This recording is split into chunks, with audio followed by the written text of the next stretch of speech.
నమస్తే welcome to rhythm Telugu నేను Shravya. Vande Bharat express sleeper rail trial run మార్చి నెల నుంచి చేపట్టనున్నట్లు రైల్వే వర్గాలు తెలిపాయి.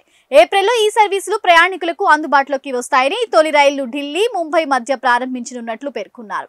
రాజధాని ఎక్స్ప్రెస్ కంటే వేగంగా ప్రయాణించే ఈ రైల్లో 16 నుంచి 20 ఏసీ, నాన్ ఏసీ కోచ్లు ఉంటాయి. వీటితో దేశంలోని ప్రధాన నగరాల మధ్య ప్రయాణం సమయం తగ్గుతుందని రైల్వే అధికారులు తెలిపారు. ఇప్పటికే సెమీ హైస్పీడ్ వందే భారత్ ఎక్స్ప్రెస్ చైర్ కార్ రైళ్లు దేశవ్యాప్తంగా వివిధ నగరాల మధ్య సర్వీసులను అందిస్తున్నాయి.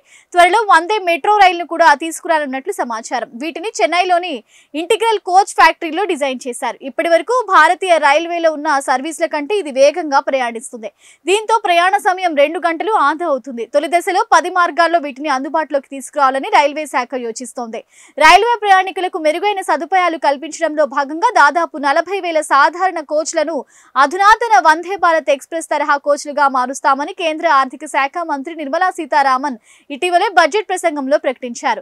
దీంతో ప్రయాణికుల భద్రతా సౌకర్యాలు మెరుగుపడతాయని తెలిపారు.